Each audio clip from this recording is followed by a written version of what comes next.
दोस्तों, आज मैं आपको सुनाने जा रहा हूं एक बहुत ही प्यारी कहानी जिसका नाम है खेत जो बिक गए थे। ये कहानी आपके दिल को छू जाएगी और आपको सुकून भरी नींद देगी। अगर आपको ऐसी और भी कहानियां सुननी हैं तो चैनल को सब्सक्राइब जरूर कीजिए, क्योंकि यहां हर 2 दिन में नई कहानियां आपका इंतजार कर रही हैं। आपका हर लाइक, हर कमेंट और हर शेयर मुझे ऐसी और कहानियां लाने की हिम्मत देता है। तो चलिए अब इस खूबसूरत कहानी की दुनिया में खो जाते हैं। सड़क पर धूल उड़ा रही थी। दोपहर का सूरज जैसे थक कर सिर झुका चुका था। बस ने गांव के स्टैंड पर धीरे से रुकते हुए एक लंबी सांस छोड़ी और दरवाजा खुला। अर्जुन ने बैग उठाया, आंखें झपकाईं और बाहर कदम रखा। हवा में मिट्टी की खुशबू थी, वही गंध जो शहर के वातानुकूलित दफ्तरों में कहीं खो जाती थी। 5 साल हो गए थे। आखिरी बार जब वह इस गांव आया था तब मां की तबीयत बिगड़ गई थी। अब पहली बार छुट्टी लेकर लौटा था। न काम की मजबूरी थी, न परीक्षा की चिंता। गांव वही था, लेकिन कुछ बदला बदला सा भी लग रहा था, जैसे वो पुराना रेडियो जिससे हर सुबह भजन गूंजते थे अब खामोश हो गया हो। सड़कें वही थीं, लेकिन सूनी। रास्ते में 1-2 पहचाने चेहरे मिले, पर सबने बस सिर हिलाया, जैसे किसी मेहमान से व्यवहार कर रहे हों, अपने ही गांव के बेटे से नहीं। बचपन वाला कच्चा रास्ता पकड़कर अर्जुन घर की ओर चला। एक वक्त था जब वह इसी रास्ते से स्कूल जाता था, नंगे पांव, एक बोरी में किताबें और हाथ में पानी की छोटी सी बोतल। वो पीपल का पेड़ आज भी वहीं था, पर उसका झुकाव अब जैसे और भारी हो गया था, जैसे वो भी कुछ थामे हुए हों। घर का दरवाजा खुला था। पुराने लकड़ी के फाटक की चरमराहट अब नहीं थी, शायद हाल ही में नया बनवाया गया था। जैसे ही अर्जुन ने आंगन में कदम रखा, मां बाहर आईं। उनका चेहरा झुर्रियों से भरा था, पर आंखों में वही उजास। अर्जुन। आवाज में कंपन था, जैसे नाम लेते ही सालों की दूरी घुल गई हो। अम्मा। अर्जुन ने बैग जमीन पर डाला और मां को गले से लगा लिया। कुछ पल दोनों वैसे ही खड़े रहे, बिना कुछ बोले। भावनाएं शब्दों की जरूरत से परे थीं। घर में सन्नाटा अंदर कदम रखते ही अर्जुन को एहसास हुआ, यह वही घर था, लेकिन आत्मा जैसे कहीं जा चुकी थी। आंगन में न तो वह गाय थी, न वो हल्की रस्सी जो दीवार से बंधी रहती थी। गोबर की गंध जो सुबह के समय छपाई के साथ आती थी, अब गायब थी। गाय को क्या हुआ अम्मा? बेच दी, मां ने बर्तन धोते हुए कहा, बिना आंखें मिलाए। क्यों? अब दूध कौन निकाले? तेरे बाबूजी अब खेत नहीं जाते। क्या मतलब? बाबूजी खेत नहीं जाते? मां चुप हो गई। बर्तन धोने की आवाज जैसे जवाब देने से बचने की कोशिश कर रही थी। अर्जुन ने बात आगे नहीं बढ़ाई, पर मन में सवालों की बाढ़ थी। घर का पिछवाड़ा अब सूना था। जहां कभी बैल बंधे रहते थे, वहां अब टूटे मटके और सूखी घास का ढेर था। कहीं से कोई जीवन की गंध नहीं आ रही थी।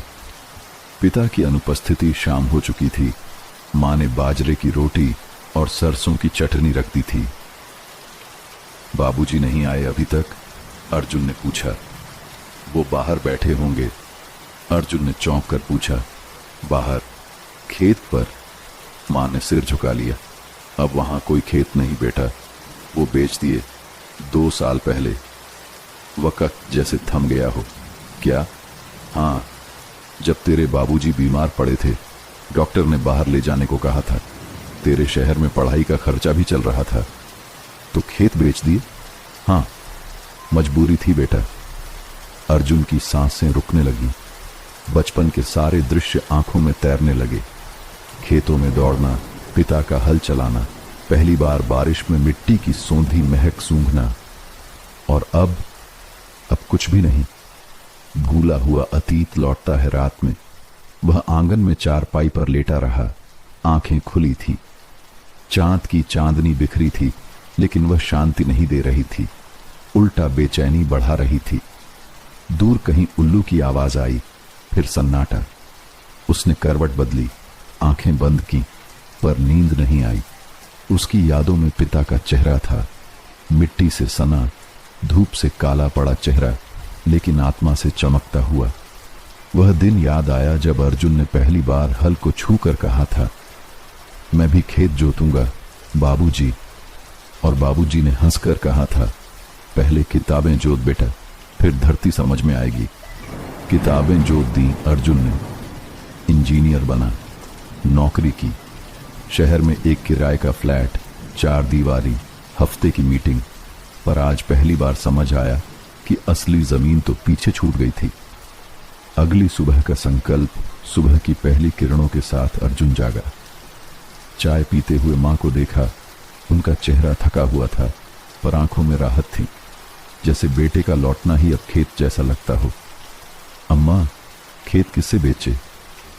मित्तल साहब ने खरीदे, शहर से हैं, वहां अब कुछ बन रहा है, शायद फैक्ट्री या गोदाम। मैं खेत देखने जाऊंगा। मां चुप रही। अध्याय का अंत, सन्नाटा गूंजता है। अर्जुन अकेला निकला, उसी रास्ते पर जो कभी पिता के साथ तय किया था। हवा वहीं थी, मिट्टी वहीं थी, पर हर कदम पर कुछ खोया सा महसूस हो रहा था। जब वह वहां पहुंचा जहां उसका खेत हुआ करता था, तो सामने एक बैनर था, property of Mittal enterprises, site निर्माणाधीन। उसके पैरों के नीचे की जमीन जैसे खिसक गई। बचपन के वो तमाम दृश्य, पिता की हंसी, मां की फसल काटते समय की लोरी, भैया की पतंग, बहन की चूड़ियां, सब धूल में मिल गए थे। उसने झुका सिर और हाथ में थोड़ी सी मिट्टी उठाई। उसने बस इतना कहा, तुम्हें बेचा गया, लेकिन मैं लौट आया हूं। अर्जुन लौट तो आया था, लेकिन अब वह पहले जैसा बेटा नहीं रहा था, और बाबूजी पहले जैसे पिता नहीं रहे थे। घर के भीतर जैसे कोई अदृश्य पर्दा था, जो शब्दों को रोकता था, भावनाओं को बांधता था।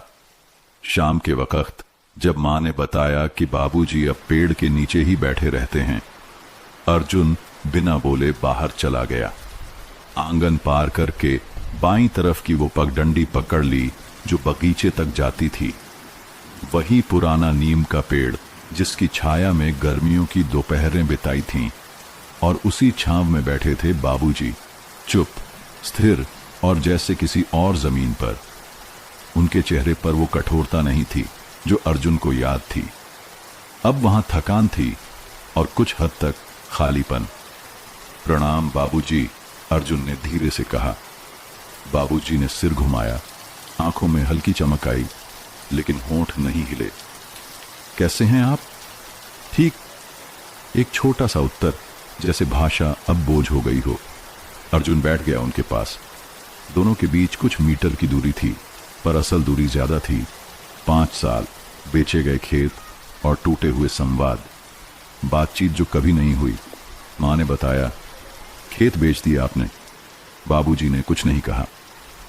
इतनी बड़ी बात, और आपने मुझे एक बार भी नहीं बताया।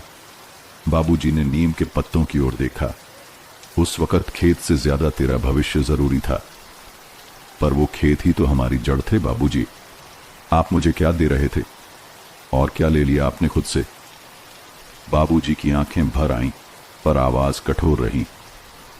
बेटा, जब धरती किसी के काम ना आए और आदमी उसके बोझ तले दब जाए, तब जमीन छोड़नी पड़ती है। ये सौदा नहीं था, ये तजुर्बा था। अर्जुन चुप हो गया। तू शहर में रहा, पढ़ा लिखा, वहां कुछ नहीं बदला, पर यहां बहुत कुछ बदल गया।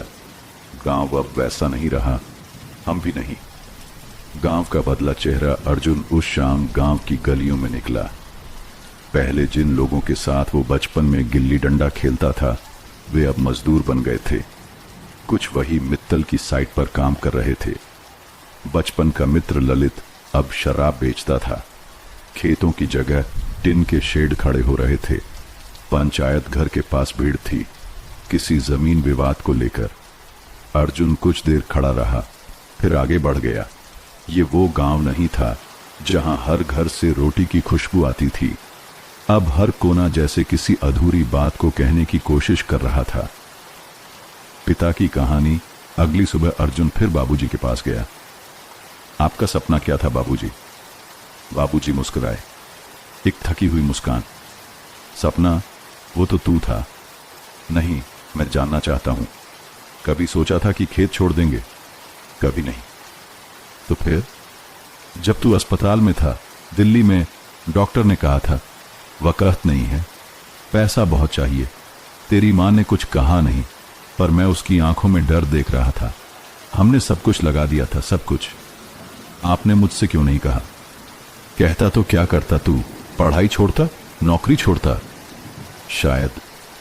नहीं अर्जुन, मैं चाहता था कि तू खेतों से ऊपर जाए, पर यह उम्मीद नहीं थी कि मैं खुद जमीन से गिर जाऊंगा। रात की बेचैनी। उस रात अर्जुन देर तक नींद में नहीं गया। घर की दीवारें जैसे सांस ले रही थीं, हर कोना कुछ कह रहा था। दीवार पर टंगी बाबूजी की पुरानी बैलगाड़ी की तस्वीर, रसोई में चूल्हे के पास रखा मिट्टी का सुराही और वो पुराना लैंप जो अब जलता नहीं था। उसने महसूस किया उसके जीवन की नींव इन चीजों पर थी जिनका अब कोई आर्थिक मूल्य नहीं, पर भावनात्मक कीमत अनमोल थी। अगली सुबह की शुरुआत। सुबह सुबह अर्जुन खेत की ओर निकल पड़ा, जहां अब मित्तल का बोर्ड लगा था। वहां 2 ट्रक खड़े थे, कुछ मजदूर काम में लगे थे। अर्जुन ने वहां के सुपरवाइजर से बात की। क्या यहां कुछ खेती हो रही है? नहीं साहब, यहां गोदाम बनना है, 1 साल में पूरा तैयार हो जाएगा। ये जमीन पहले किसकी थी?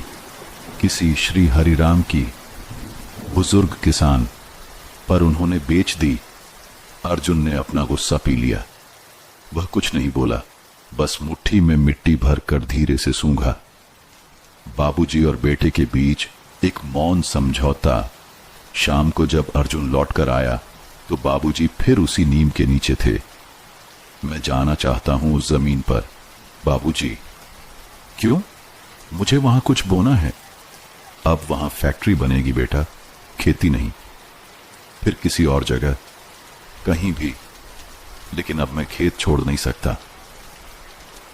बाबूजी ने पहली बार गहराई से अर्जुन की आंखों में देखा। क्या तू लौट आया है अर्जुन?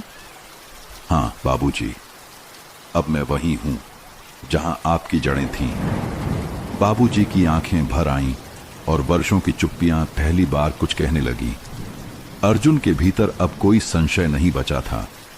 वह जान चुका था कि शहर की ऊंची इमारतें उसकी आत्मा को चैन नहीं देती।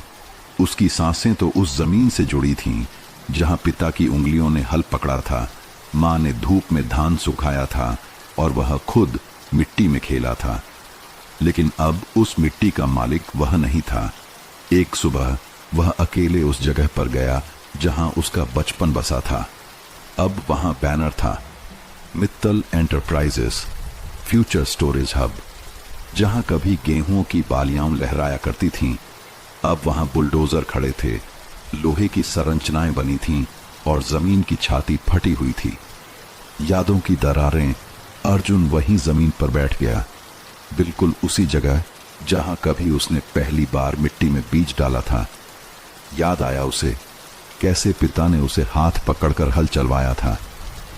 बीज बोना सीखो अर्जुन, धरती सब सिखा देती है। वो शब्द अब भी कानों में गूंजते थे, लेकिन अब धरती सिसक रही थी। कुछ मजदूर पास से गुजरे। एक ने रुककर अर्जुन को देखा। कुछ चाहिए साहब? नहीं, उसने धीरे से जवाब दिया। यहां बैठना ठीक नहीं साहब, साइट शुरू हो चुकी है। ये जमीन पहले किसकी थी पता है तुम्हें? मजदूर ने कंधे उचका दिए। नहीं मालूम साहब, शायद किसी किसान की थी, बेच दी होगी। आजकल सब बेच रहे हैं। अर्जुन ने आंखें मूंद लीं। आजकल सब बेच रहे हैं। यह वाक्य जैसे हजारों जड़ों को उखाड़ने वाला था। गांव वालों से बातचीत। अर्जुन ने तय किया कि वह जानना चाहता है सब कुछ। क्यों खेत बिके, कितने में बिके, और क्या सब किसान यही कर रहे हैं? वह सीधे गया पंचायत सदस्य महेश काका के पास, जो गांव में समझदार माने जाते थे। काका, आपसे कुछ पूछना है। बोल बेटा। जब बाबूजी ने खेत बेचे तब किसी ने उन्हें रोका नहीं? काका ने गहरी सांस ली। बेटा, जब पेट और इलाज की जरूरत सामने खड़ी हो तब जमीन छोटी लगने लगती है। तेरा बाप तो आखिर तक डटा रहा, लेकिन एक वक्त आया जब बैंक वालों ने घर तक आना शुरू कर दिया था। पर गांव के बाकी लोग सब धीरे धीरे बिक गए। कोई बेटे की नौकरी के लिए, कोई बेटी की शादी के लिए, कोई कर्ज में दबकर। शहर वाले आ रहे हैं, पैसा लहरा रहे हैं और किसान झुकते जा रहे हैं। क्या सबको पछतावा नहीं होता? काका ने अर्जुन की तरफ देखा। बूढ़ी आंखों में आंसू थे। हर रात। लेकिन अब खेत वापस नहीं आते बेटा। मिट्टी का मौन प्रतिकार अर्जुन ने अगली सुबह सूरज उगने से पहले खेत की सीमाओं को नापा।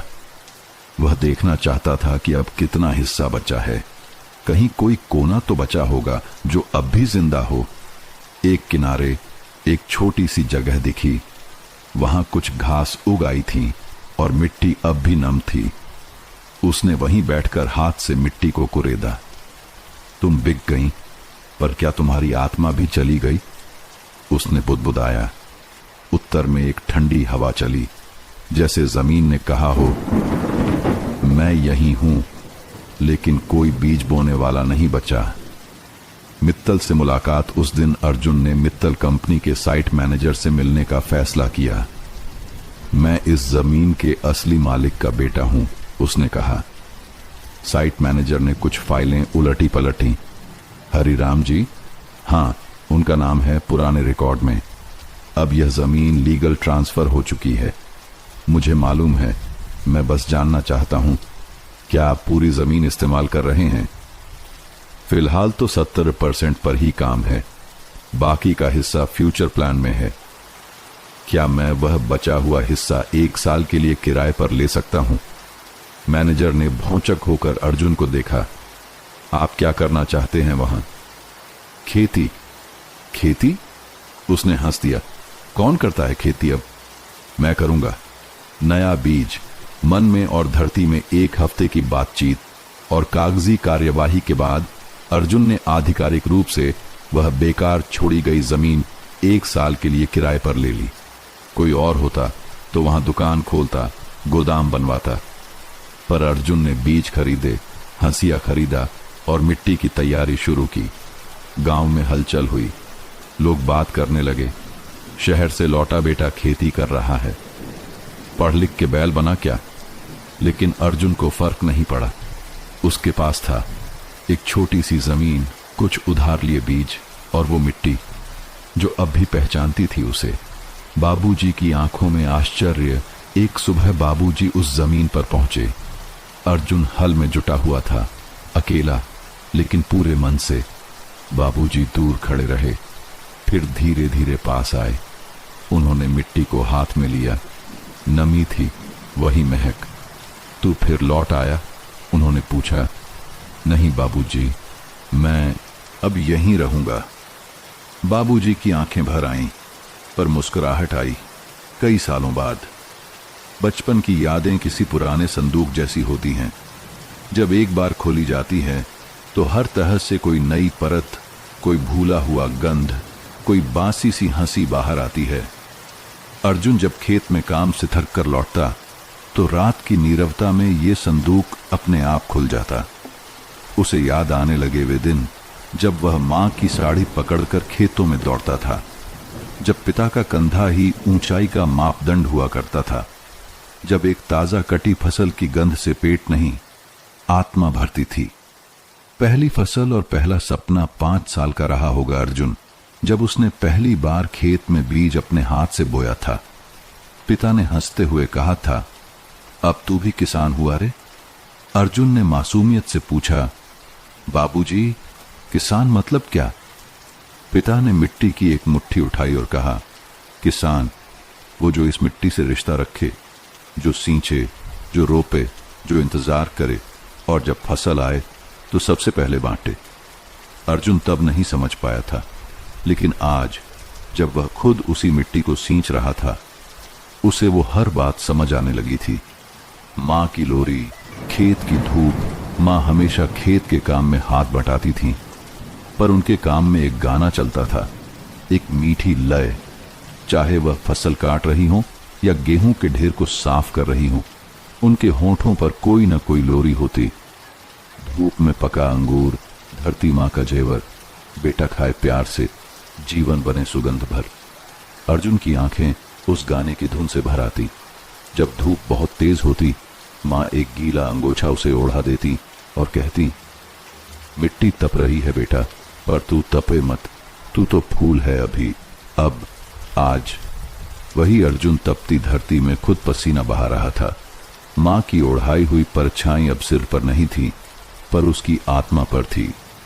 भाई बहन की शरारतें, गांव का जीवन भले ही सादा हो, पर उसमें 100 कहानियां छिपी होती हैं।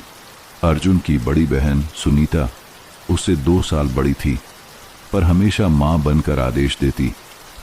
खेत के कोने में दोनों एक साथ बैठकर मूंगफली चुराते और पिता के आने पर ऐसे मासूम बन जाते जैसे खेत की देखरेख कर रहे हों। भैया, ये कचरा मत खा, उसमें कीड़ा होगा, सुनीता डांटती। तो तू खा ले, अर्जुन पलटवार करता, और दोनों हंसते हंसते मिट्टी में लौट जाते। वो जमाना अब सिर्फ स्मृति बनकर बचा था। सुनीता अब शादी के बाद दूसरे गांव में थी और अर्जुन अब अकेला बो रहा था, मिट्टी में भी और यादों में भी।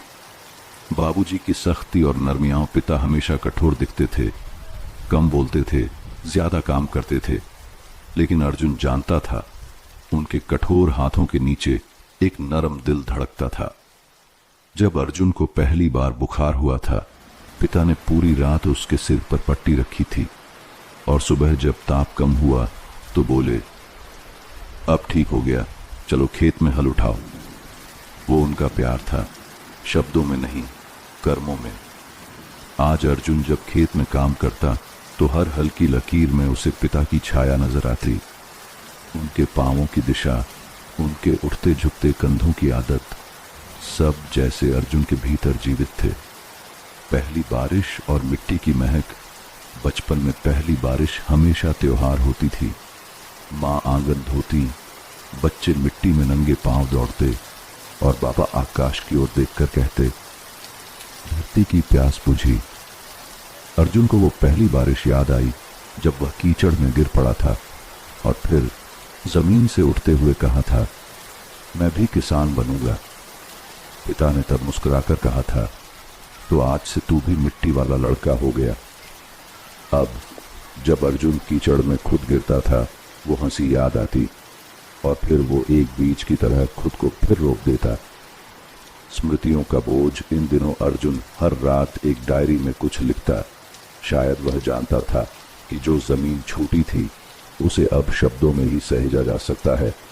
उसने लिखा, कभी हम जमीन के मालिक थे, अब स्मृतियों के। खेत चले गए, पर खेतों की धूप, माँ की आवाज और पिता की चुप्पियां अब भी मेरे भीतर बोई जाती हैं। मिट्टी बिक सकती है, पर स्मृतियां नहीं। माँ की आंखों में पुराना सूरज। एक दिन अर्जुन खेत से लौट रहा था तो माँ चूल्हे के पास बैठी थी, धीमी आंच में रोटियां सेंकती हुई। तू थक गया बेटा, माँ बोली, आजा, हाथ मुंह धो ले। अर्जुन बैठ गया। माँ ने उसके पसीने से भीगे बालों को सहलाया, जैसे वह फिर 5 साल का बच्चा बन गया हो।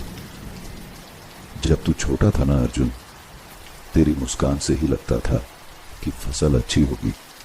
और अब, उसने पूछा, अब तेरा लौट आना ही फसल है मेरे लिए। माँ की आंखों में सूरज झलक रहा था, वही बचपन वाला जो बिना पूछे माथे पर आ जाता था। गांव की सुबहें हमेशा से अर्जुन को प्रिय थीं, पर अब वे एक अलग बोझ लेकर आती थीं।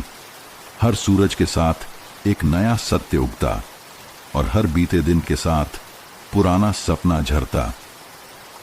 पिछली रात की डायरी में अर्जुन ने लिखा था, बीते दिनों की स्मृतियां मिठास लाती हैं, पर कुछ ऐसी भी हैं जो भीतर से तोड़ जाती हैं। उसने मां से पूछा था, जब बाबूजी बीमार पड़े थे, क्या सचमुच खेत बेचना एकमात्र रास्ता था? मां ने थका हुआ चेहरा उठाया और धीरे धीरे बोलना शुरू किया। पिता की तबीयत और गिरता समय वो मई की तपती दोपहर थी, जब पिता पहली बार खेत से लौटते वक्त लड़खड़ाए थे। कोई भारी बीमारी नहीं लगी थी, बस कमजोरी। पर 2 दिन बीते और हालत बिगड़ती गई। गांव के डॉक्टर ने कहा, सीने में कुछ दिक्कत है, बड़े शहर ले जाइए। शहर जाना कोई साधारण काम नहीं था। दवा, भर्ती, किराया, सफर, सब कुछ जोड़ें तो खेत ही गिरवी रखना पड़ता। अर्जुन उन दिनों इंजीनियरिंग की तीसरी साल में था। कॉलेज की फीस देने का वक्त भी आ गया था।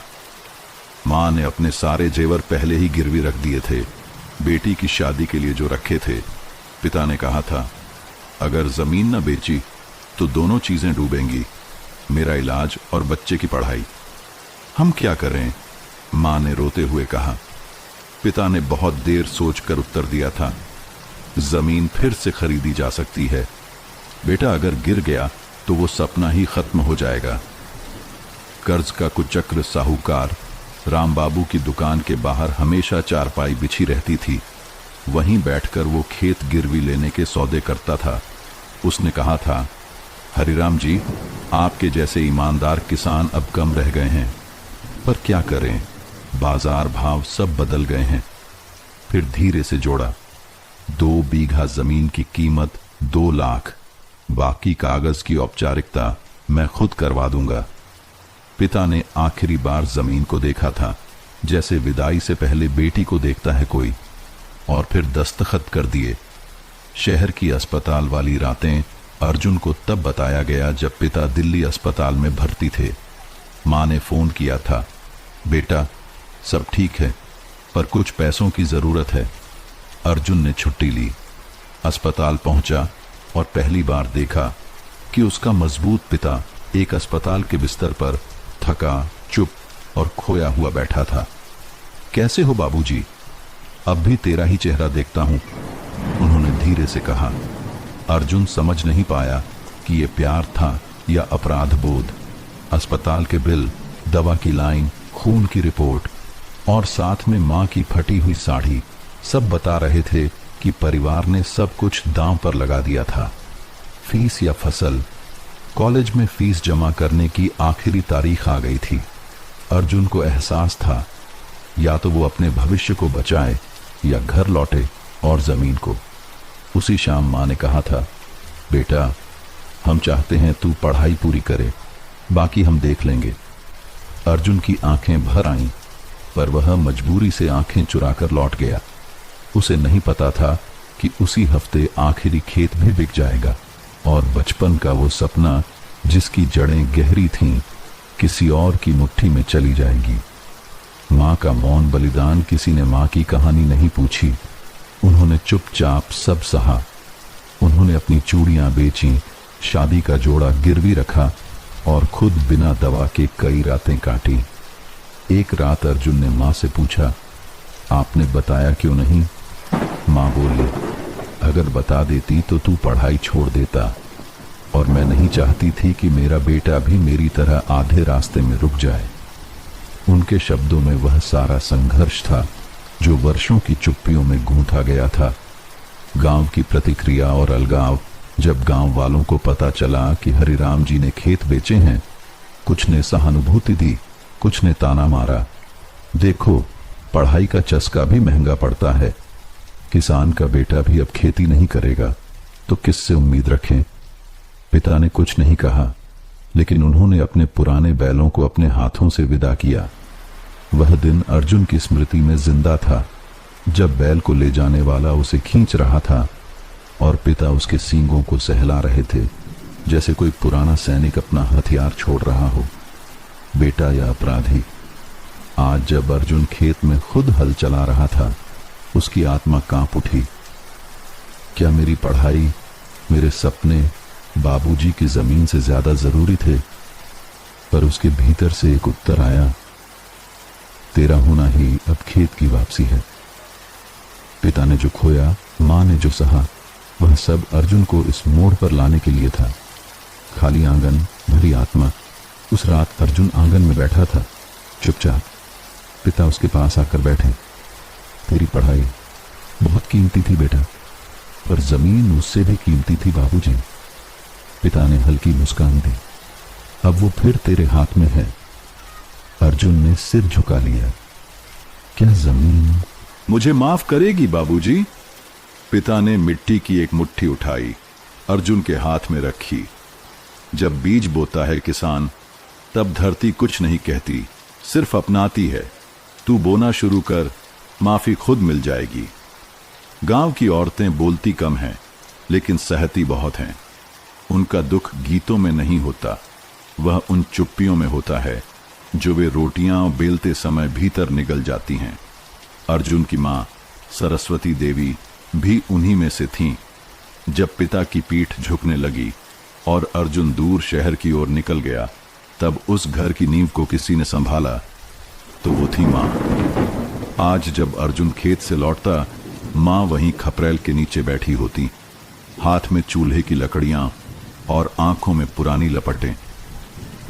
तू बहुत थक जाता है बेटा, रुक जा, मैं तुझे कुछ सुना दूं। एक दिन उन्होंने कहा, और अर्जुन वहीं बैठ गया, पहली बार मां से खुलकर सुनने के लिए। एक स्त्री का मौन संघर्ष। जब मैंने इस घर में पहली बार पांव रखा था, मां ने कहना शुरू किया, तब तुम्हारे दादाजी जीते थे, घर में गायें थीं, खेत लहराते थे, और तेरा बाप बहुत हंसता था, वो जो अब नहीं हंसता। तब सब कुछ आसान था क्या?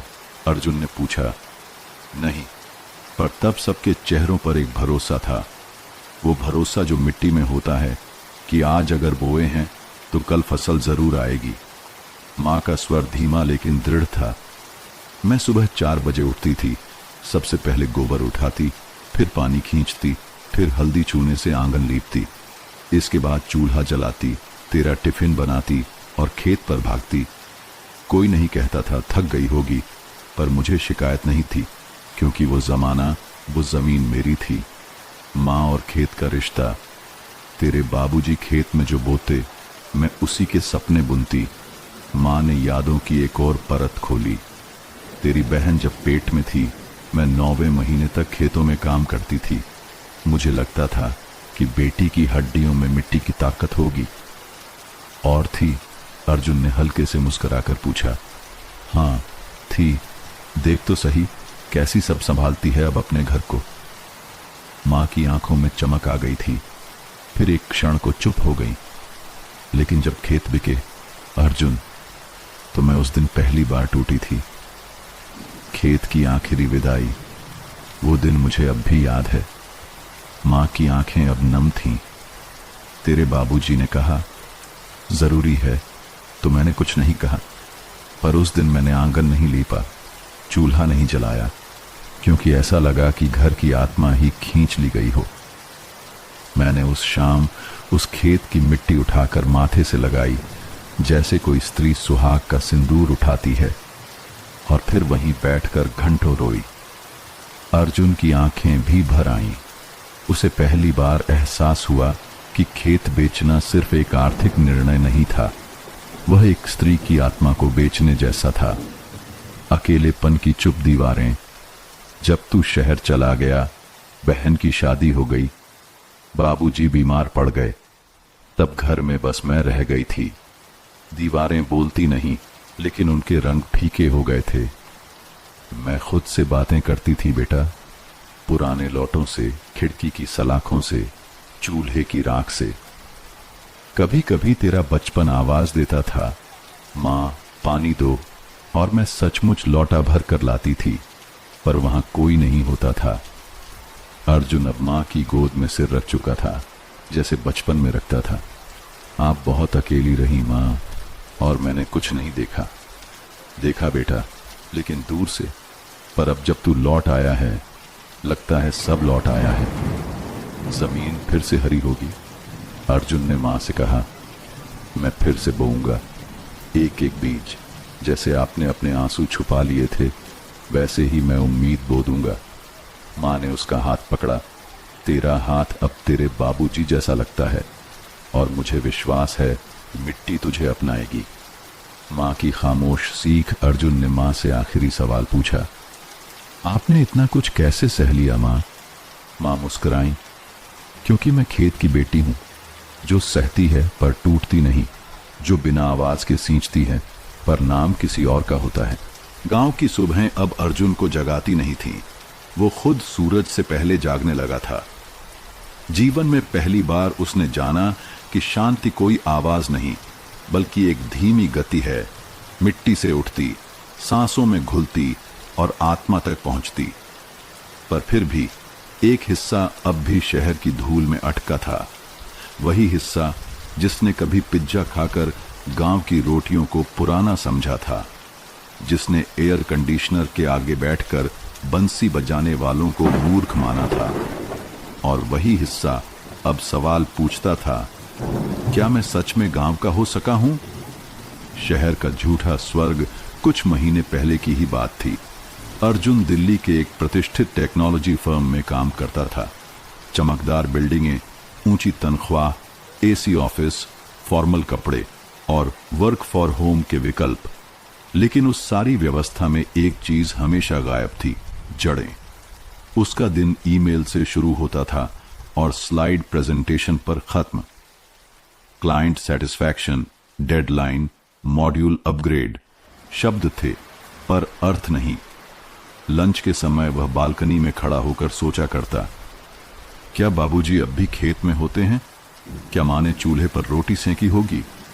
शहर ने उसे चमक दी थी, पर वो चमक उसके भीतर की मिट्टी को सुखा रही थी। कॉरपोरेट दुनिया की ठंडी दीवारें। एक शाम ऑफिस में एक सीनियर ने अर्जुन से कहा, यू हैव पोटेंशियल अर्जुन, लेकिन you are more of an emotional thinker. उसने तब कुछ नहीं कहा, पर उस रात पहली बार ऑफिस से निकलते समय उसे सड़कों की रोशनी चुभने लगी। कभी जिस केबिन में बैठने का सपना देखा था, अब वो एक खाली खिड़की लगने लगी, जहां से बाहर सिर्फ ट्रैफिक दिखता था, जीवन नहीं। शहर के भीतर का गांव रविवार की छुट्टी पर वह अक्सर हौज खास पार्क चला जाता।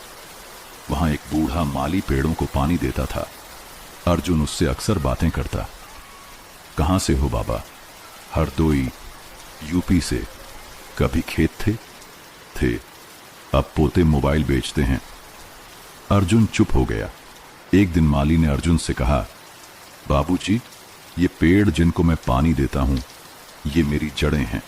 चाहे मैं कहीं रहूं, मिट्टी वही है।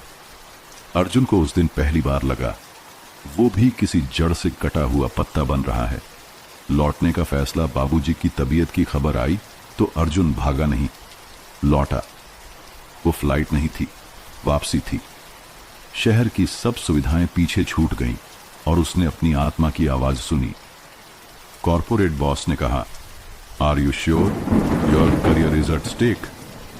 अर्जुन ने मुस्कुराकर कहा, करियर बना सकता हूं, पर जमीन नहीं। वो सिर्फ एक बार मिलती है। गांव का स्वागत और संदेह। जब अर्जुन गांव आया, कुछ लोग हंसे। अब क्या करेगा ये? लैपटॉप से खेत जोतेगा? ये तो सूट बूट वाला है, हल नहीं उठा पाएगा। लेकिन कुछ बूढ़े किसान मुस्कुराए। जैसे पौधे सूखने के बाद फिर से हरे हो जाते हैं, वैसा ही कुछ लग रहा है इसे देख के। शहर की विदाई, गांव का आलिंगन। एक दिन अर्जुन ने अपने पुराने दिल्ली वाले दोस्त को फोन किया। यहां बहुत शांति है, उसने कहा। कहां है अब तू? वहीं जहां मेरा नाम पूरा होता है, अर्जुन हरिराम। जहां पिता की मेहनत, मां की चुप्पी और मिट्टी की आत्मा मिलती है। फोन के उस पार खामोशी थी। शायद वहां शब्द नहीं थे। नया अर्जुन, अब अर्जुन हल चलाता है, खुद बीज बोता है, बारिश का इंतजार करता है। लेकिन उसके साथ होती है एक शिक्षा जो शहर ने दी, और एक जड़ जो गांव ने कभी नहीं छोड़ी। वह कहता है, शहर ने मुझे बताया कि पैसा जरूरी है, पर गांव ने बताया कि जमीन जरूरी है। और मैं अब जानता हूं, रोटी दोनों से बनती है, लेकिन स्वाद सिर्फ मिट्टी से आता है। अब खेतों में सिर्फ अनाज नहीं बोए जा रहे थे। अर्जुन ने तय कर लिया था कि वह सपने भी बोएगा। उसे अब समझ आने लगा था कि असली बदलाव तब आता है जब अगली पीढ़ी की सोच बदले। और सोच बदलने के लिए जरूरी है शिक्षा। ऐसी शिक्षा जो कक्षा की दीवारों से नहीं, जमीन की खुशबू से जुड़ी हो। एक दिन खेत में काम करते हुए अर्जुन ने पास खेलते बच्चों को देखा। नंगे पांव, फटी कमीजों में, लेकिन आंखों में चमक। वो बोला, तुम लोग स्कूल क्यों नहीं जाते? सबने एक साथ कहा, स्कूल बहुत दूर है भैया, और किताबें नहीं हैं। उसने पूछा, क्या तुम खेत में काम करना चाहते हो? एक लड़का बोला, अगर खेत हमारे नहीं रहे तो क्या करेंगे? अर्जुन कुछ नहीं कह सका, लेकिन उस दिन उसने एक सपना देखा, एक स्कूल जो खेत से जुड़ा हो, किताब से नहीं कटता हो। गांव का पहला खेतशाला पिता की बची हुई एक झोंपड़ी नुमा कोठरी थी, जहां पहले बीज रखे जाते थे। अर्जुन ने वहीं झाड़ू लगाई, मिट्टी लीपी, खिड़की सुधारी और वहां एक छोटा सा कक्ष बनाया। उसने कुछ पुराने बेंच लाए, मां से चटाई मंगाई और दीवार पर खुद लिखा, ज्ञान की जड़ें भी मिट्टी में होती हैं। अगले हफ्ते 7 बच्चे वहां आए, कोई झिझकता, कोई नंगे पांव, कोई अपनी छोटी बहन को गोदी में लेकर। अर्जुन ने उनके सामने रखा, एक बीज, एक मिट्टी की ढेली और एक स्लेट। आज हम यह समझेंगे कि बीज क्या है और इंसान की सोच कैसे बोई जाती है। पढ़ाई जो धरती से जुड़े अर्जुन ने अंग्रेजी पढ़ाई, लेकिन उदाहरण खेत से लिए। सीड का मतलब होता है बीज, और जैसे बीज बड़ा होकर पेड़ बनता है, वैसे ही तुम्हारा दिमाग भी बड़ा होकर कुछ बना सकता है। गणित में वह कहता, अगर एक किसान के पास 5 बीघा जमीन है और हर बीघा में 2 क्विंटल फसल होती है, तो कुल फसल कितनी? बच्चों की आंखों में रोशनी आ गई थी। ये गणित उनकी जिंदगी से जुड़ी थी। गांव वालों की प्रतिक्रिया, शुरू में गांव वालों ने हंसी उड़ाई, ये तो अब मास्टर बन गया, खुद खेती सीख रहा है और दूसरों को पढ़ा रहा है। लेकिन जब एक दिन एक मां अर्जुन के पास आई और बोली, मेरा बेटा घर आकर खुद से किताब खोलता है, आप कुछ अच्छा कर रहे हो बेटा। तब अर्जुन को लगा, बीज बोया जा चुका है। बाबूजी की आंखों में नमी। अर्जुन ने एक दिन बाबूजी को खेतशाला दिखाया। बच्चे मिट्टी से खेत का नक्शा बना रहे थे और दीवार पर खेतों के नाम अंग्रेजी और हिंदी में लिखे थे, फील्ड, खेत प्लाव, हल रेन, बारिश। बाबूजी चुपचाप सब देखते रहे।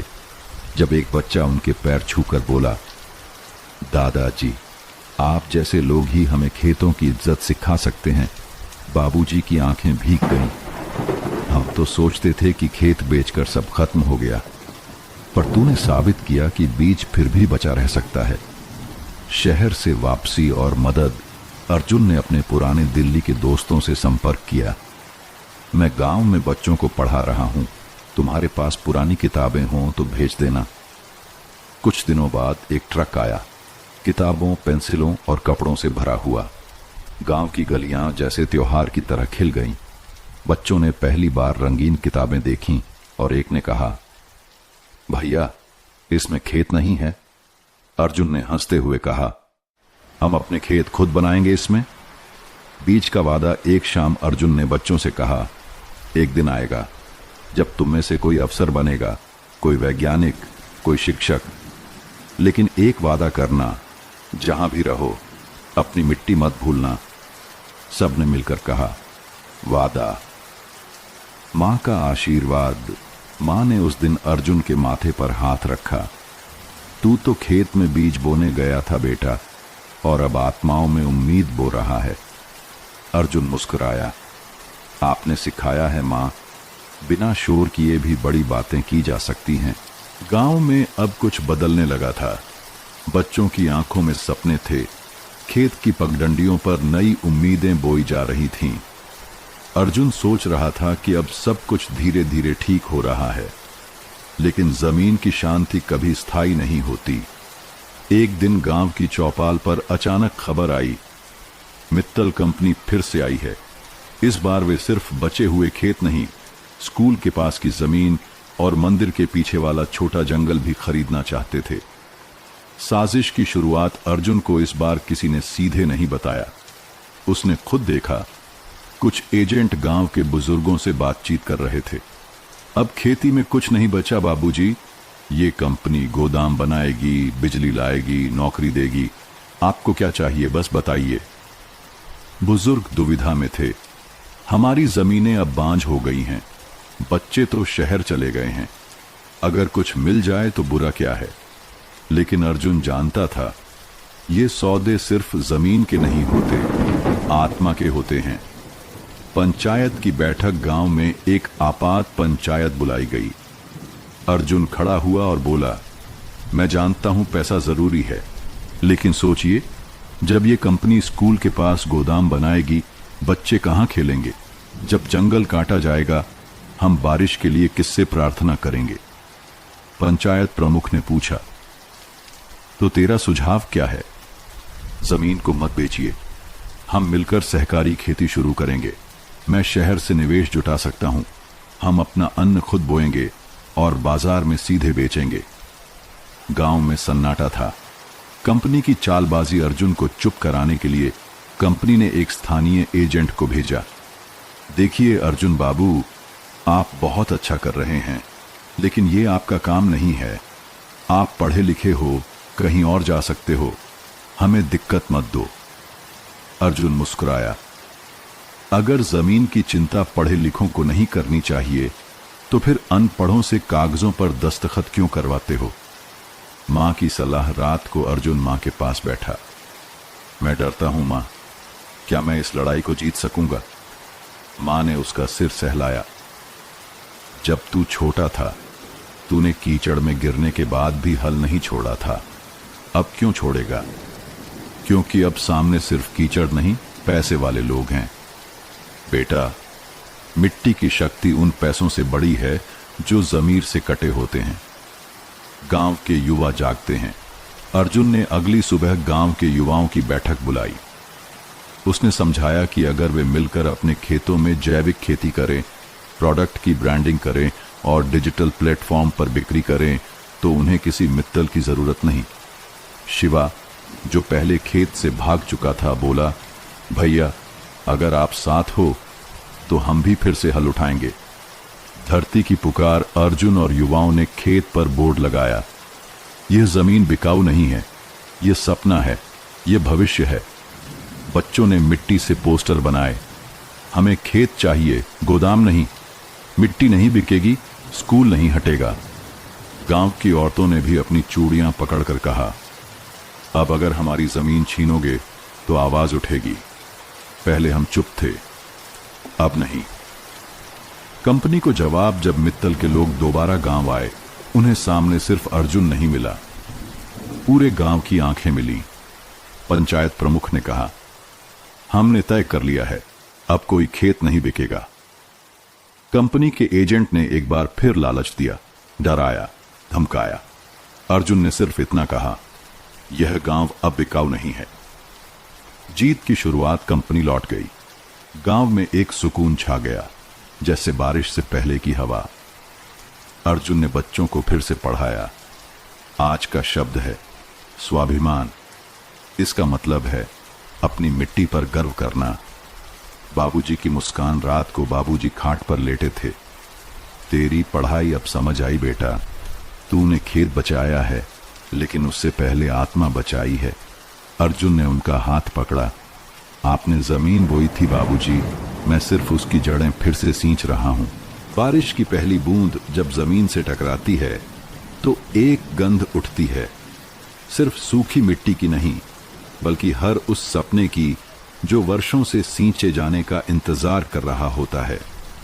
गांव में इस बार बारिश देर से आई, लेकिन जब आई तो हर कोने में जैसे कोई गुप्त भाषा बोलने लगी थी। अर्जुन आंगन में खड़ा होकर आसमान देख रहा था।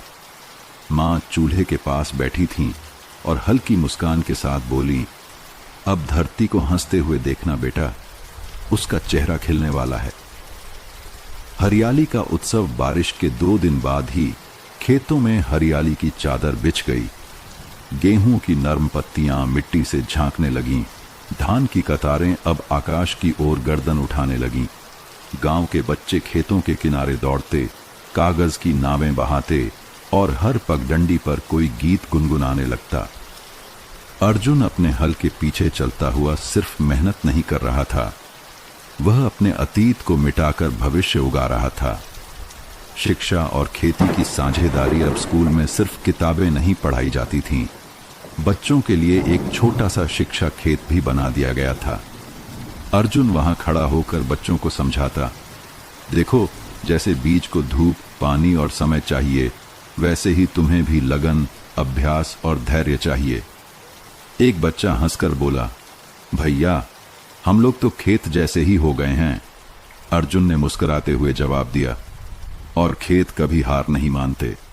बाबूजी की आंखों में खेत बाबूजी अब ज्यादा नहीं बोलते थे, लेकिन उनका चेहरा बहुत कुछ कहता था। जब उन्होंने खेत में पहली फसल की हरियाली देखी तो उन्होंने मिट्टी को छू कर कहा, तू लौट आई है, मैं जानता था तू मुझे नहीं छोड़ेगी। वो मिट्टी से नहीं, शायद मां धरती से बात कर रहे थे। मां का उत्सव। मां ने खेत से पहली हरी पत्तियां तोड़ी और आंगन के तुलसी पर चढ़ाई। ये पहली फसल भगवान को चढ़ेगी, उन्होंने कहा। उस रात पहली बार घर में हलवा बना, वही गेहूं से जो बरसों बाद फिर अर्जुन ने खुद बोया था। अर्जुन ने एक चम्मच मुंह में रखते हुए कहा, मां, ये स्वाद वैसा ही है जैसा बचपन में था। मां ने उत्तर दिया, क्योंकि अब तू फिर से वही बन गया है, मिट्टी का बेटा। गांव का नवजीवन। अब गांव के युवा धीरे धीरे वापस आने लगे थे। कोई जड़ी बूटी पर आधारित फार्मिंग सीख रहा था, कोई गाय के गोबर से खाद बनाना। हर हफ्ते स्कूल में कृषि सत्र चलता था, जहां बुजुर्ग किसान बच्चों को किस्सों के साथ खेती सिखाते थे। एक दिन एक दादी ने कहा, हमारी खेती तो अब भी वही है, पर अब भाषा बदल गई है। अर्जुन ने हमें फिर से जिंदा किया है। दिल्ली से एक पत्रकार आया। खबरें फैल चुकी थीं। एक पत्रकार दिल्ली से आया। उसने अर्जुन से पूछा, आपने इतनी बड़ी नौकरी छोड़ी, शहर की जिंदगी को त्यागा, क्या आपको कभी अफसोस होता है? अर्जुन ने मिट्टी की एक मुट्ठी उठाई, सूंघी और कहा, शहर में मैंने सिर्फ कमाया था, यहां मैंने खुद को पाया है। एक नई सुबह, अगली सुबह जब सूरज निकला, अर्जुन खेत में अकेला खड़ा था। वह दूर तक लहलहाते खेतों को देख रहा था। हर हरी लहर, हर कतार, हर तने में उसे कोई पुरानी कहानी सुनाई दे रही थी।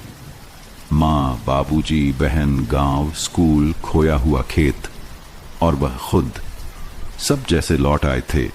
अर्जुन की डायरी का पन्ना। उस रात अर्जुन ने अपनी डायरी में लिखा, मिट्टी बिक सकती है पर उसकी आत्मा नहीं। जो बीज एक बार बो दिया गया वह कभी न कभी जरूर उगता है, चाहे वह खेत में हो या इंसान के भीतर। कहानी का अंतिम बीज गांव अब सिर्फ एक जगह नहीं था, बल्कि एक आंदोलन था, जहां हर खेत कहानी बन गया, हर बच्चा बीज बन गया और हर किसान एक गीत। और अर्जुन, वो सिर्फ मिट्टी का बेटा था, लेकिन उस मिट्टी ने फिर से मुस्कुराना सीख लिया। दूसरी कहानी है छूटा हुआ सपना तथा गुजरा हुआ सपना। दोपहर की धूप में जब गांव की गलियां नींद में डूबी होती हैं, तब अनीता देवी अपनी पुरानी संदूक की चाबी खोज रही थी। संदूक वही जो उसकी शादी में उसे मायके से मिला था। उसमें कुछ सूती साड़ियां थीं, कुछ पुराने कागज और एक किताब जो अब भी उसकी आंखों में चमक पैदा करती थी। मानव शरीर की संरचना। उसे याद था, वह 8वीं कक्षा में थी जब गांव के मेले में पहली बार एक डॉक्टर को सफेद कोट में देखा था। वह डॉक्टर नहीं, किसी देवता जैसा लगा था। उसी दिन उसने मां से कहा था, मैं भी डॉक्टर बनूंगी। मां ने हंसते हुए कहा था, बन जाना बेटी, मगर पहले दाल बनाना सीख। वक्त बीता, किताबें आईं और फिर चली गईं, और फिर आया एक रिश्ता। पिताजी के चेहरे पर चिंता और समाज के तानों का दबाव। अनीता की शादी कर दी गई, महज 16 की उम्र में। अब सालों बाद उसकी बेटी कविता 12वीं कक्षा में थी और वही सपना उसकी आंखों में पल रहा था। पर इस बार कुछ अलग था। मां की आंखों में डर नहीं, उम्मीद थी। एक नई सुबह गांव की गलियों में सूरज की पहली किरण जैसे ही झांकी, अनीता आंगन में तुलसी को पानी दे रही थी। हर दिन की शुरुआत उसकी पूजा से होती थी, पर आज उसके मन में कुछ अलग चल रहा था। एक बेचैनी, एक उलझन, एक उम्मीद। अंदर कमरे में कविता अपनी किताबों में डूबी थी। बायोलॉजी की किताब सामने खुली थी और साथ ही पेन से पेज के किनारे पर उसने एक छोटा सा दिल बना रखा था। उसमें लिखा था, डॉक्टर कविता शर्मा। अनीता ने चुपचाप उसे देखा, जैसे अपने अतीत को जीवित होते देख रही हो। कविता, अनीता ने धीरे से पुकारा। कविता चौंकी, फिर मुस्कुराई। हाँ मां, कुछ पूछूं? हाँ मां, डॉक्टर बनना है ना तुझे? कविता की आंखें चमक उठीं।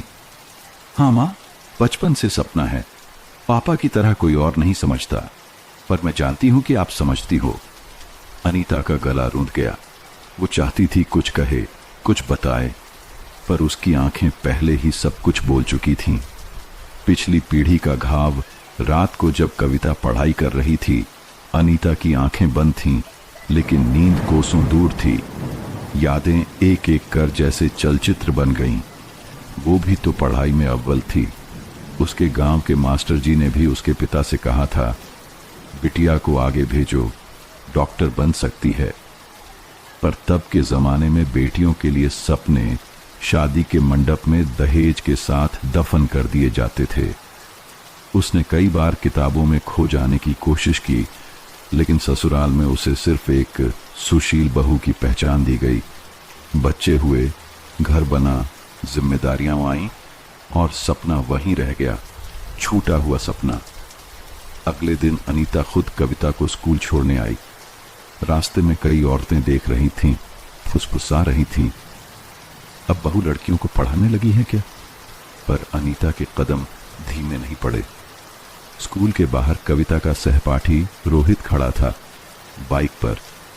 कविता ने मां को देखा, थोड़ी हिचकिचाहट के साथ बोली, मां, वो मेरा क्लासमेट है, साथ में प्रैक्टिकल की तैयारी करता है। अनीता ने सिर हिलाया और बस इतना कहा, जो सही लगे वही करना, पर ये याद रखना, हर लड़की को अपनी राह खुद बनानी पड़ती है। सपनों की सीढ़ी घर लौटकर अनीता ने वह पुरानी मानव शरीर की संरचना वाली किताब फिर से निकाली। धीरे धीरे उसने पन्ने पलटे। किताब के किनारों पर उसके पुराने नोट्स थे। रक्त परिसंचरण तंत्र, तंत्रिका तंत्र, सब कुछ जैसे याद आ गया हो। वह जान गई थी, भले ही वह डॉक्टर नहीं बन सकी, पर अब उसका सपना फिर से जन्म ले रहा था, उसकी बेटी के रूप में। घर के आंगन में आम के पेड़ से गिरी एक पकी हुई गुठली को देखकर अनीता मुस्कुरा उठी, जैसे कोई बीज समय के साथ फूट पड़ा हो। कविता की परीक्षा सिर पर थी और घर में एक अजीब चुप्पी फैली रहती थी। अनीता ने हर काम संभाल लिया था, खाना, पानी, सिलाई, सब, ताकि कविता को एक पल की भी चिंता न हो। कविता अपने कमरे में बैठी थी। दीवारों पर चार्ट्स टंगे थे, हार्ट, किडनी, नर्वस सिस्टम, जैसे उसका कमरा किसी मेडिकल क्लासरूम में बदल चुका हो। वह खुद से बुदबुदा रही थी। हार्ट में 4 चैम्बर होते हैं, 2 अट्रिया, 2 वेंट्रिकल। अचानक बाहर से पिताजी की आवाज आई, जो अनीता के पति थे, राम सेवक शर्मा। इतनी पढ़ाई भी क्या जरूरी है? लड़की है, कल को शादी ही तो करनी है। कविता ने सब सुन लिया। अंदर दिल पर चोट सी हुई, मगर बाहर उसकी पकड़ और मजबूत हो गई पेन पर। मां का जवाब, अनीता रसोई में रोटियां बेल रही थी। राम सेवक वहीं बैठकर अखबार पढ़ रहे थे। राम जी, अनीता ने हिम्मत जुटाकर कहा, कविता की पढ़ाई जरूरी है। क्यों, डॉक्टर बनकर करेगी क्या? गांव में क्लिनिक खोलेगी? शायद खोले, या शहर जाकर अस्पताल में नौकरी पाए, या शायद मेरी अधूरी कहानी पूरी करे। राम सेवक चौंके। इतने वर्षों में अनीता कभी इस तरह नहीं बोली थी। तुम्हारी कहानी? उन्होंने ताना मारा। हाँ, अनीता ने पहली बार आंख मिलाई। मेरी भी एक कहानी थी, पर मैंने छोड़ दी। अब मेरी बेटी अगर वही कहानी जीना चाहती है, तो मैं उसे दीवारों के पार जाना सिखाऊंगी। छोटे छोटे मोर्चे गांव की औरतें चुप नहीं बैठीं। शर्मा जी की बेटी को कौन लायक लड़का मिलेगा जो MBBS वाली हो?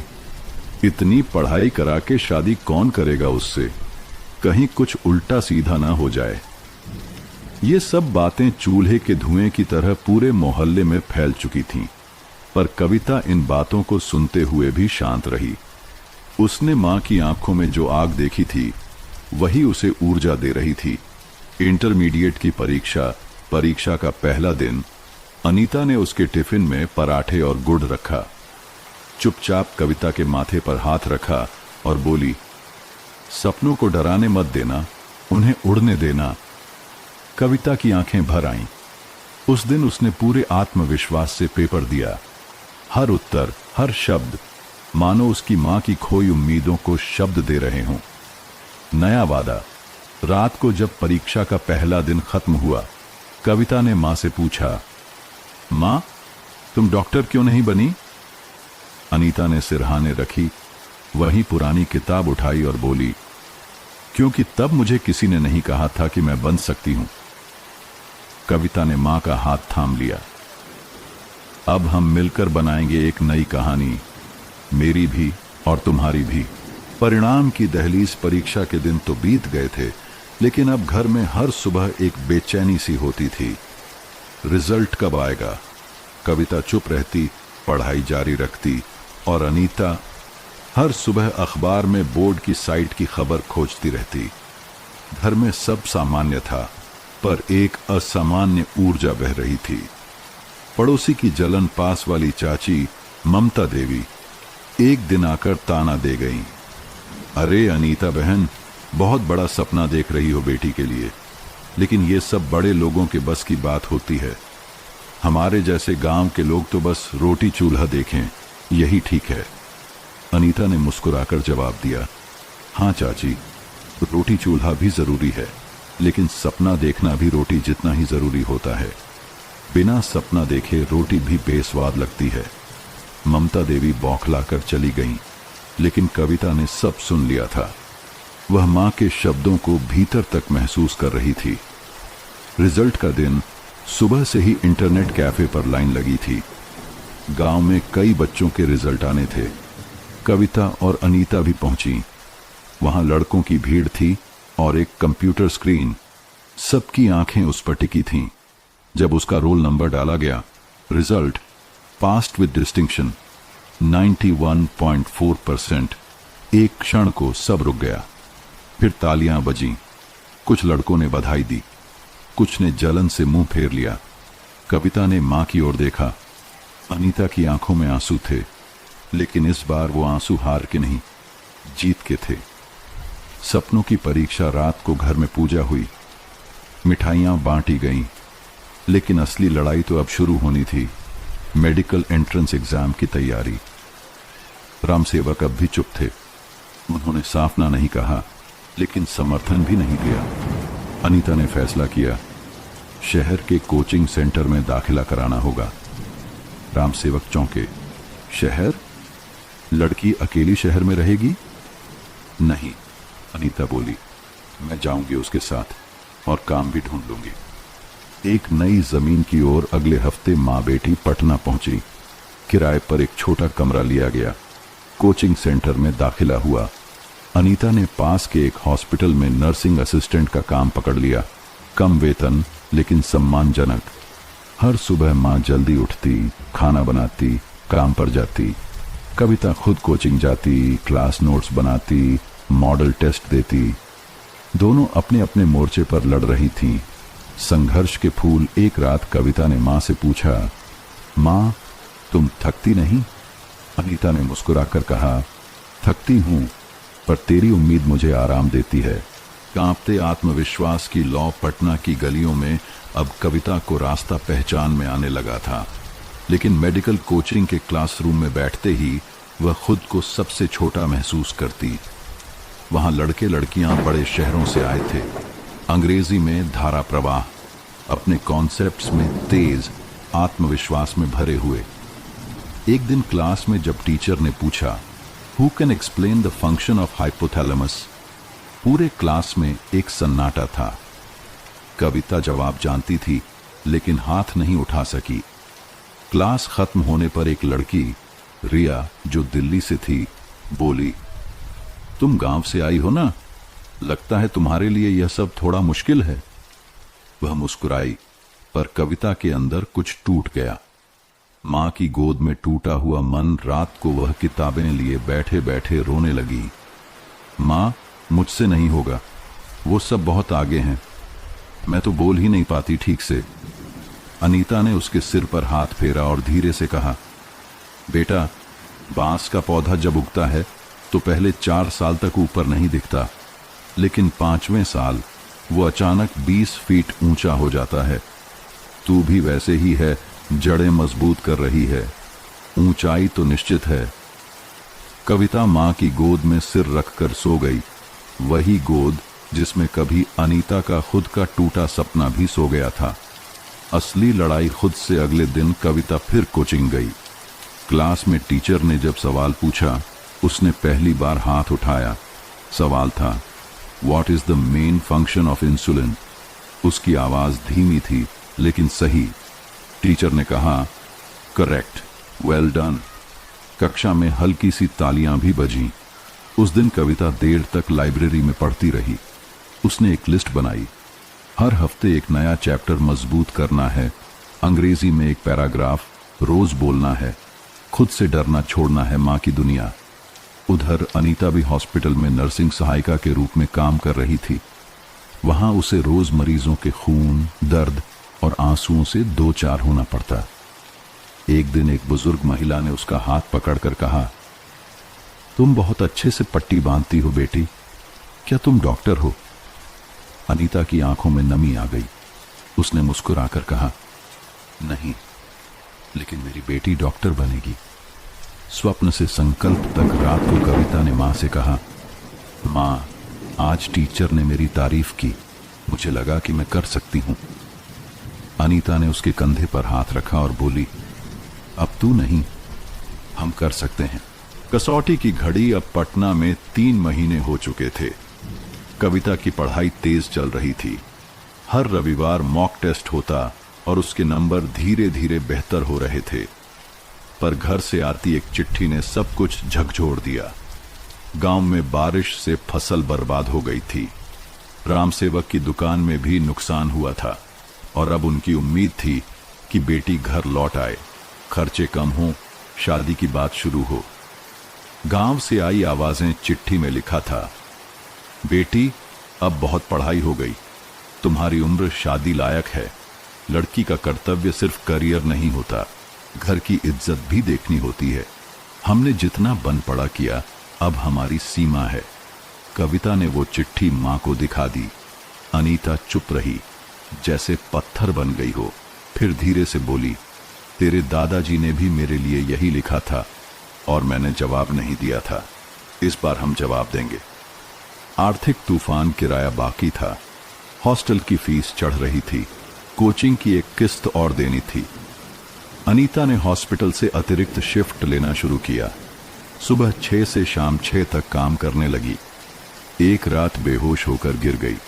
कविता उसे देखकर टूट गई। वो मां को संभालती रही, मां जो उसके लिए खुद को जला रही थी।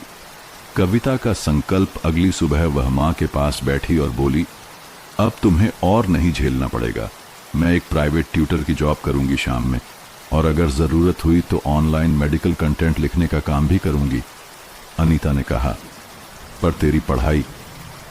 मां, अब यह सिर्फ सपना नहीं रहा, यह संकल्प बन गया है। पहला वेतन कविता को एक वेबसाइट से मेडिकल स्टूडेंट्स के लिए कंटेंट लिखने का काम मिल गया। कम पैसे लेकिन आत्मसम्मान। जब उसका पहला वेतन आया, RS1 200, तो उसने मां के लिए एक कॉटन की साड़ी खरीदी। अनीता ने आंसू पोंछते हुए कहा, तेरा ये नोट मेरे लिए उस डिग्री से कम नहीं जो मैंने कभी नहीं पाई। एक और चिट्ठी, गांव से एक और चिट्ठी आई। इस बार कोई ताना नहीं, कोई शादी की बात नहीं। राम सेवक ने लिखा, हमने तुम्हें रोकना चाहा, लेकिन अब लगता है तुम सही कर रही हो। हमारी सोच छोटी थी, पर तुम्हारा हौसला बड़ा है। मेरी बेटी जब डॉक्टर बनकर गांव लौटेगी तो सबसे पहले मैं उसके क्लिनिक में इलाज करवाऊंगा। कविता और अनीता एक दूसरे को देखती रहीं, आंखों में चमक, मुस्कान में जीत। परीक्षा की सुबह फरवरी की, वह सुबह जैसे पूरे जीवन की सुबह बन चुकी थी। साल भर की मेहनत, मां की कुर्बानी, कविता की लड़ाई, सब आज इस एक परीक्षा में उतरने जा रहे थे। पूरा पटना मेडिकल एंट्रेंस सेंटर के बाहर छात्रों से भरा था। कुछ के चेहरे डर से सफेद, कुछ में अजीब आत्मविश्वास था। और वहीं खड़ी थी कविता, हाथ में प्रवेश पत्र, दिल में मां की दी हुई तुलसी की माला और आंखों में वह सपना जो कभी अनीता की आंखों में पलता था। मां बेटी की विदाई। अनीता ने बेटी का माथा चूमा और कहा, यह सिर्फ एग्जाम नहीं है, यह हमारी कहानी का पन्ना है, अच्छा लिखना। कविता ने सिर हिलाया। वह अब न डरी थी न हारी। 3 घंटे की कसौटी सेंटर में घड़ी की टिक टिक हर पल भारी लग रही थी। सवाल पेपर हाथ में आया। पहले 2 सेक्शन जैसे उम्मीद के मुताबिक थे। तीसरा सेक्शन, कुछ सवाल मुश्किल थे, लेकिन कविता ने खुद को शांत रखा। हर उत्तर लिखते समय उसे मां की थकी आंखें, अपनी टूटी सैंडलें और वह पहली पुरानी किताब याद आती, वही किताब जो मां ने छुपाकर रखी थी। उसने आखिरी उत्तर भरते हुए खुद से कहा, अब यह सपना मेरा नहीं, मां का भी है और हम इसे अधूरा नहीं छोड़ेंगे। परीक्षा के बाद बाहर निकलकर वह मां को देखकर बस दौड़ पड़ी। मां, पेपर अच्छा गया, बहुत अच्छा। अनीता ने उसके कंधे पकड़ लिए। अब तेरी जीत सिर्फ तेरी नहीं है, हर उस औरत की है जिसे कभी पढ़ने नहीं दिया गया। रिजल्ट से पहले की रातें एग्जाम खत्म हुआ, पर असली इंतजार अब शुरू हुआ। हर रात कविता किताब खोलती, लेकिन पढ़ती नहीं थी, सिर्फ निहारती। अनीता चुपचाप उसकी थाली में खाना परोसती और हर दिन यही कहती, अब चिंता नहीं, भरोसा रख। वक्त जैसे रेंगते रेंगते चलता रहा और फिर वह दिन आया। एमबीबीएस एंट्रेंस परीक्षा का रिजल्ट आने वाला था। उस दिन इंटरनेट भी धीमा लग रहा था। कोचिंग सेंटर के लैब में स्क्रीन पर रोल नंबर टाइप किया गया। Roll no 1730417। Status selected, rank 1487, all India, quota yes govt, medical college allotted.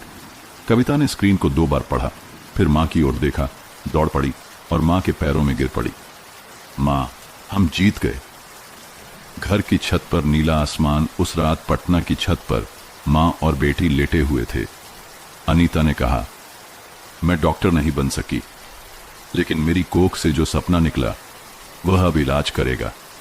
कविता बोली, अब मैं किसी की दवा नहीं बनूंगी मां, अब मैं किसी की दवा बनूंगी। नई जिंदगी की पहली घंटी पटना से अब कविता का सफर एक नई दिशा में मोड़ ले चुका था। Government medical college, Darbhanga. College की इमारत बड़ी थी, दीवारों पर नामों की पट्टियां थीं और हर कोना उन छात्रों की कहानियां कहता था जो कभी सपना लेकर यहां आए थे। कविता अब उनमें से एक थी। पहला दिन, पहला कदम, कक्षा का पहला दिन था।